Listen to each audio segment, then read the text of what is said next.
बिस्मिल्लाहिर्रहमानिर्रहीम। जब पाकिस्तानी चौकी के अकब से 3 हेलीकॉप्टर नमूदार हुए तो पाकिस्तानी फ़ौजियों के उदास चेहरों पर यकलख्त उम्मीद और खुशी के आसार आने लगे।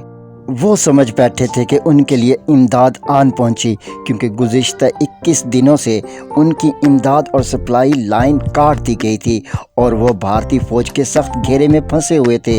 लेकिन जल्द ही पाकिस्तानी फ़ौजियों की ये खुशी आर्जी साबित हुई, क्योंकि ये पाकिस्तानी फ़ौज के हेलीकॉप्टर नहीं थे, बल्कि ये भारतीय फ़ौज के हेलीकॉप्टर थे जो पाकिस्तानी चौकी पर हमला करने आ रहे थे।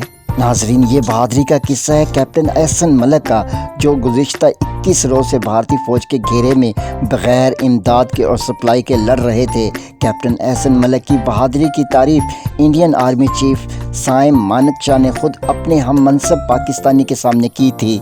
आज की ये वीडियो 1971 की जंग के हीरो कैप्टन एहसन मलिक की बहादुरी की दास्तान है, जिनकी तारीफ़ में दुश्मन भी एक अरसे तक रत्बुल लिसान रहा। ब्रिगेडियर हरदेव सिंह, जिनकी नज़र ढाका पर जमी हुई थी, वो 1971 में इंडियन फ़ौज के 95 माउंटेन ब्रिगेड की सरबराही कर रहे थे। ये वो वक्त था जब इंडियन फ़ौज मशरक़ी पाकिस्तान पर हमले की तैयारी मुकम्मल कर चुकी थी। अवामी लीग के इंतखाबात में हतमी जीत के बावजूद इन्हें इक़्तिदार नहीं सौंपा गया, जिसकी वजह से मशरक़ी पाकिस्तान में खाना जंगी छिड़ चुकी थी। ब्रिगेडियर हरदेव सिंह को मशरक़ी पाकिस्तान पर आसाम के शमाल से हमला करने की जिम्मेदारी सौंपी गई थी और वो सबसे पहले ढाका तक पहुंचना चाहते थे। लेकिन उनके रास्ते में वाहिद रुकावट भारतीय सरहद के करीब वाक़या एक छोटी सी चौकी थी। ये चौकी कमालपुर कस्बे की चौकी कहलाती थी। अददी और फ़ज़ाई बर्तरी के अलावा इन्हें तोपखाने की मदद भी हासिल थी। इसके अलावा हरदेव सिंह को मुक्ति बाहिनी की 2 बटालियन नफरी की हमायत भी हासिल थी। लेकिन ये चौकी ब्रिगेडियर हरदेव सिंह के लिए एक बहुत बड़ी मुश्किल साबित होने वाली थी। दूसरी तरफ 4 साल पहले कमीशन हासिल करने वाले कैप्टन एहसन मलिक को कमालपुर चौकी पर तैनात किया गया था। 22 अक्टूबर 1971 के दिन इंडियन फ़ौज मुक्ति बाहिनी बागियों के समेत इस चौकी पर हमलावर हो गए। सिद्दीक सालिक अपनी किताब विटनेस टू सरेंडर में लिखते हैं कि कैप्टन एहसन मलिक ने एक हम मनसब कैप्टन समेत 9 दीगर फौजियों को लुक़्मा अजल बना दिया था। अगला हमला 14 नवंबर को किया गया। कैप्टन एहसन मलिक ने मैगज़ीन हिलाल के एक कॉलम में लिखा कि जब वो पेट्रोलिंग कर रहे थे तो उन पर शदीद फायरिंग शुरू हो गई, जिससे उन्हें अंदाज़ा हुआ कि भारतीय फ़ौज इनकी कमालपुर चौकी को कड़े घेरे में ले चुकी है। ब्रिगेडियर हरदेव सिंह ने अपनी इब्तदाई हिकमत अमली के नाकाम होने के बाद इस चौकी का मुकम्मल मुहासरा कर लिया। भारी तोपखाने से चौकी की अतराफ पर शदीद बमबारी शुरू कर दी। सिद्दीक सालिक अपनी किताब में लिखते हैं कि ब्रिगेडियर हरदेव सिंह चाहते थे कि बराह रास्त तीसरे हमले से पहले वो पाकिस्तानी फ़ौजियों को नफसियाती दबाव में ले आएं, ताकि वो हथियार डाल दें और यूं दोनों अतराफ को भी मज़ीद जानी नुकसान से बचाया जा सके। दूसरी तरफ कैप्टन एहसन मलिक ने चौकी के गिर्द कंक्रीट की मज़ीद दीवारें तामीर करके चौकी को मजबूत बना लिया था। यूं दोनों अतराफ से बहादुरी और दलेरी के अज़ाइम झलक रहे थे और कोई भी अपनी जंग हारना नहीं चाहता था। 21 नवंबर को जब भारतीय फ़ौज ने देखा कि पाकिस्तानी फ़ौजी हथियार नहीं डाल रहे तो उन्होंने एक ज़बरदस्त हमला किया। लेकिन इस बार दोबारा कैप्टन एहसन मलिक ने भारतीय फ़ौज को भारी जानी नुकसान पहुंचाया।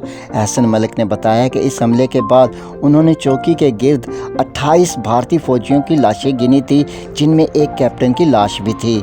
हकीकत तो ये थी कि कैप्टन एहसन मलिक को ये शदीद एहसास था कि वो चारों तरफ से भारतीय फ़ौज के शदीद मुहासरे में घिर चुके हैं। अगर इन्हें बर वक्त इमदाद ना मिली तो इनके लिए जान बचाना भी मुश्किल हो जाएगा।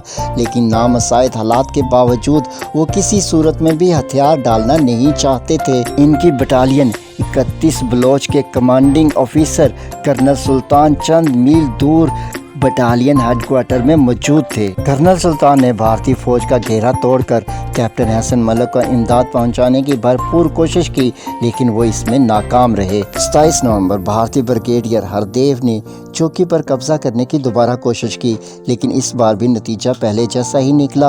अब वो खुद को इंतहाई बेबस तस्वर कर रहे थे, क्योंकि भारतीय हाई कमान बार बार पूछ रही थी कि अददी और फ़ज़ाई बर्तरी के बावजूद वो चौकी पर कब्जा करने में नाकाम क्यों हो रहे हैं। 30 नवंबर के आसपास उन्होंने चौकी पर कब्जा करने की एक और कोशिश की। इस हमले में 20 भारतीय फौजी लुकमा अजल बने, लेकिन कैप्टन एहसन मलिक टस से मस ना हुए।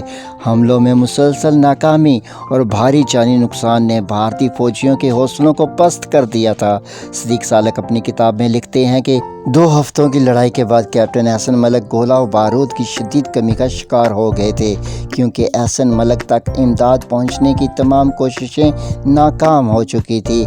अब हर फौजी के पास महज 75 गोलियां बची थीं। इसके अलावा मशीन गन के 200 राउंड थे और सिर्फ 22 मार्टर गोले बचे थे। कैप्टन एहसन मलिक के लिए एक दूसरी मुश्किल ये आन खड़ी हुई थी कि 4 दिसंबर को दोनों ममालिक में बाकायदा जंग भी शुरू हो चुकी थी। लिहाजा कैप्टन एहसन मलिक जानते थे कि इस चौकी पर जल्द अज जल्द कब्जा करना भारतीय फौज की शदीद मजबूरी बन गया है, और वो ये भी जानते थे कि जितनी देर भारतीय फौज को कब्जे से दूर रखेंगे ये उनकी फ़ौज के लिए फ़ायदेमंद साबित होगा। दूसरी तरफ ब्रिगेडियर हरदेव सिंह को भी पता चल गया था कि कैप्टन एहसन मलिक के पास गोला बारूद बिल्कुल ख़त्म हो चुका है या ख़त्म होने वाला है, और वो ये भी चाहते थे कब्ज़ा तो हो जाए लेकिन दोनों अतराफ जानी नुकसान कम से कम हो। इस वक्त जब 3 हेलीकॉप्टर चौकी पर नमूदार हुए तो पाकिस्तानी फ़ौजी समझे कि इमदाद आ गई है, लेकिन इन्हें जल्द ही एहसास हो गया कि ये हेलीकॉप्टर पाकिस्तानी नहीं थे, यानी इमदाद पहुंचना अब नामुमकिन हो गया था। यूं कैप्टन एहसन मलिक के लिए अब वाहिद ऑप्शन रह गया था कि वो हथियार डाल दें, लेकिन ये शेर दिल जवान इस रास्ते को इख्तियार करना नहीं चाहता था। उस दिन ब्रिगेडियर हरदेव सिंह ने सफ़ेद झंडे के साथ एक बंगाली को एहसन मलिक के पास पैगाम के साथ पहुँचाया कि एहसन मलिक हथियार डाल दें, क्योंकि हम नहीं चाहते कि आपका ज़्यादा जानी नुकसान हो। लेकिन एहसन मलिक ने इस पैगाम का जवाब देना मुनासिब ना समझा, बल्कि उन्होंने फायरिंग के साथ जवाब दिया। कुछ देर के बाद चौकी पर बमबारी के लिए भारतीय फ़ज़ाइया के 4 मिग त्यारे पहुंचे और चौकी पर बमबारी शुरू कर दी। बमबारी के बाद एक दूसरा पैगाम पहुंचाया गया कि अगर आप समझते हैं कि इमदाद आप तक पहुंचेगी तो जान लें ऐसा नहीं होगा, क्योंकि जो इमदाद आपके लिए आई थी वो हम तक पहुंच चुकी है, और आपको ये भी ख़बरदार किया जाता है कि दोनों ममालिक के दरमियान बाकायदा जंग शुरू हो चुकी है। हमने जो दवाई आप तक पहुंचाई थी आपने उसका जायका ज़रूर चख लिया होगा, लिहाजा हम आपको आखिरी मौका देते हैं कि आप अपनी जान बचाने के लिए हथियार डाल दें। हम आपको यकीन दिलाते हैं कि आपके साथ वही सलूक किया जाएगा जो एक बहादुर दुश्मन के साथ किया जाता है। लेकिन इस पैगाम का जवाब भी कैप्टन एहसन मलिक ने फायरिंग की सूरत में दिया। कैप्टन एहसन मलिक के इस जवाब से ब्रिगेडियर हरदेव सिंह झुंझला गए। उन्होंने चौकी पर शदीद बमबारी करवाई और फिर तीसरा और आखिरी पैगाम दिया गया कि हम चाहते हैं कि आप मंतक और दलील से काम लें। हम आज रात चौकी पर कब्जा कर ही लेंगे। आपको आखिरी मौका दिया जा रहा है, आप अपनी और अपनी फ़ौजियों की जानें महफूज बना लें, क्योंकि अपने मातहतों की जानें बचाना भी क़यादत पर फ़र्ज़ है। अब मैं आपको मज़ीद मोहलत देने के काबिल नहीं हूँ, लेकिन इस हथियार डालने की दावत का भी जवाब हस्बे मामूल फायरिंग से दिया गया। गोलियों की ये बुछार कैप्टन एहसन मलिक का आखिरी जवाब था, और तकरीबन 7 बजे कैप्टन एहसन मलिक सफ़ेद झंडे के साथ नमूदार हुए, और उन्होंने बाद में बताया कि हमने हथियार इसलिए नहीं डाले कि हमारे पास हथियार ख़त्म हो गए थे, बल्कि इसलिए कि मुझे मेरी हाई कमान का ये हुक्म था। 21 दिन इमदाद और सप्लाई के बग़ैर लड़ने के बाद अब हथियार डालने के अलावा कोई दूसरा चारा मुयस्सर ही न था।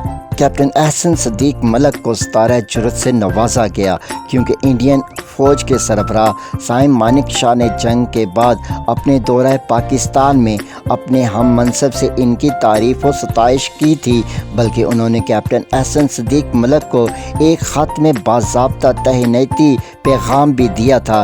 कैप्टन एहसन सदीक गालिबन वो वाहिद फ़ौजी हैं कि जिनकी तारीफ़ दुश्मन मुल्क के फ़ौज के सरबराह ने अज़ खुद की थी। कैप्टन एहसन मलिक बाद अज़ां पाक फ़ौज से कर्नल के ओहदे पर रिटायर हुए थे। ये वो फ़र्क था जो मिलिट्री क़यादत और फ़ौजी जवानों के दरमियान नज़र आया। अगर उस वक्त की मिलिट्री क़यादत में कैप्टन एहसन मलिक का जज्बा, बहादुरी और दलेरी होती तो आज भी मशरक़ी पाकिस्तान के नक्शे पर मौजूद होता। नाज़रीन, आप कैप्टन एहसन मलिक के लिए क्या पैगाम देना पसंद करेंगे? کمنٹ باکس آپ کا منتظر رہے گا۔